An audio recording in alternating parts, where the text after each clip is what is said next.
Hello students, कैसे हो सभी? बढ़िया। तो देखो, आप लोगों के लिए खुशखबरी आ चुकी है, आप लोगों को पता भी होगा। ठीक है, अब हम बात करते हैं किसकी? प्लस वन के सिलेबस की। तो प्लस टू का रिड्यूस हो गया, वो वीडियो सभी बच्चों ने देख ली होगी। ठीक है, अब बात करते हैं प्लस वन और टेंथ की। तो देखो, प्लस वन का भी सिलेबस क्या कर दिया? रिड्यूस कर दिया, और टेंथ का भी रिड्यूस, और नाइन्थ का भी क्या कर दिया? रिड्यूस कर दिया। ठीक है, देखो प्लस वन में क्या किया, आप लोगों के पास कितनी यूनिट होती थी? 14 यूनिट होती थी। ठीक है, तो देखो जो हमारी 14 नंबर यूनिट थी वो बच्चों को बोरिंग लगती थी। ठीक है, बड़ी बोरिंग यूनिट थी। ठीक है, एनवायरमेंटल केमिस्ट्री, इसको क्या कर दिया? उड़ा दिया। इस यूनिट को क्या कर दिया? कंप्लीटली उड़ा दिया। ठीक है, अब आपके पास कितनी यूनिट बची? 13 यूनिट बची। इनमें से भी क्या किया है? रिड्यूस किया है कुछ पोर्शन। क्या क्या देखो, तो देखो बहुत बढ़िया काम कर दिया। ठीक है, आप लोगों का पूरा ख्याल रखा गया है। ठीक है, क्या क्या कर दिया इसमें? तो देखो, जो हमारी पहली यूनिट है some basic concept of chemistry में, उसके अंदर nature of matter, laws of chemical combination, Dalton atomic theory, concept of elements, atoms and molecules, है ना। बड़ा बोरिंग सा था, है ना। वैसे फर्स्ट चैप्टर बोरिंग सा ही, लेकिन इसमें से ये क्या कर दिया? कम कर दिया। ठीक है, उसके बाद दूसरी यूनिट के अंदर discovery of electron, proton, neutron, है ना। बच्चे बड़े पढ़ पढ़ के थ्योरी बोर हो जाते थे। Atomic number, isotope, isobar, Thompson model and it's limitations, Rutherford model and it's limitations, क्या किए? उड़ा दिए। उसके बाद जो हमारा तीसरा चैप्टर था significance of classification, brief theory, brief history of the development of periodic table. ठीक है, बोरिंग था, काम खत्म। जो हमारी फोर्थ यूनिट है, ठीक है, फोर्थ यूनिट को एज इट इज यूं का यूं रखा गया है। बड़ी इंपॉर्टेंट यूनिट है फोर्थ यूनिट। ठीक है, chemical bonding and molecular structure, बहुत इंपॉर्टेंट यूनिट है, एज इट इज रखा गया है। बारीकी से पढ़ेंगे यूनिट को। 5 यूनिट के अंदर क्या किया? Liquefaction of gases, critical temperature, kinetic energy, molecular speed, liquid state, vapour pressure, viscosity, surface tension, है ना। बहुत सारा टॉपिक क्या कर दिया? उड़ा दिया। ठीक है, उसके बाद केमिकल थर्मोडायनेमिक में heat capacity, specific heat capacity, criteria for equilibrium, ये टॉपिक से। ओके, इक्विलिब्रियम के अंदर hydrolysis of salts and Henderson equation. ठीक है, थोड़ा सा मुश्किल पड़ता था, उड़ा दिया। मुश्किल सब उड़ा दिया, अब बिल्कुल आसान बच गया। ठीक है ना, बहुत अच्छी बात आप लोगों के लिए। 8वीं के अंदर application of redox reaction, boring type की थी, उड़ा दी। उसके बाद हाइड्रोजन के अंदर क्या किया? Preparation properties, use of hydrogen, hydrogen peroxide preparation, reaction structure and use. Okay, इनको भी क्या किया?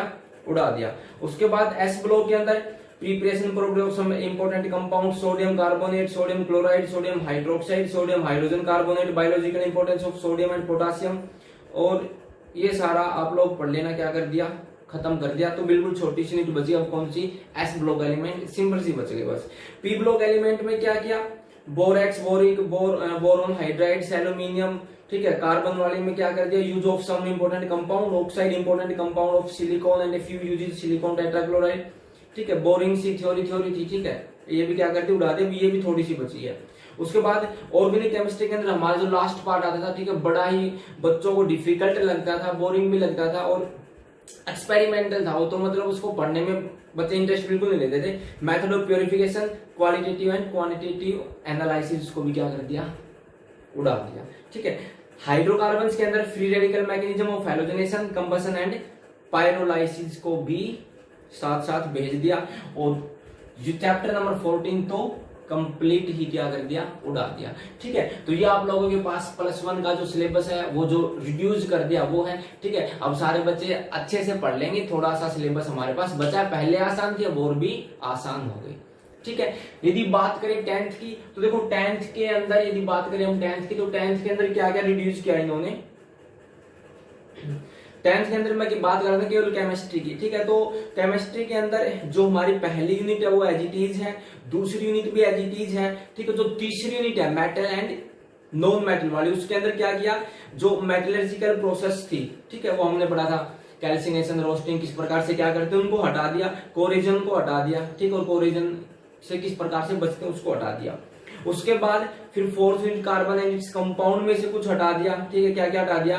नोमेनक्लेचर ऑफ कार्बन कंपाउंड, ठीक है, फंक्शनल ग्रुप्स हटा दिए, difference between saturated hydrocarbon and saturated hydrocarbon, chemical properties हटा दी सारी, इथेनॉल एंड इथेनोइक एसिड हटा दिए।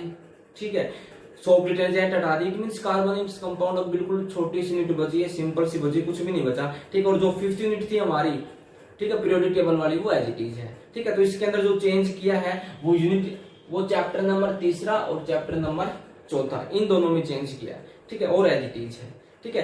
तो ये आप लोगों के लिए हमारा जो सिलेबस चेंज था वो था, ठीक है। तो अब सारे बच्चे इस नए सिलेबस के अकॉर्डिंग क्या करेंगे, अपनी पढ़ाई कर लेंगे। Okay, best of luck.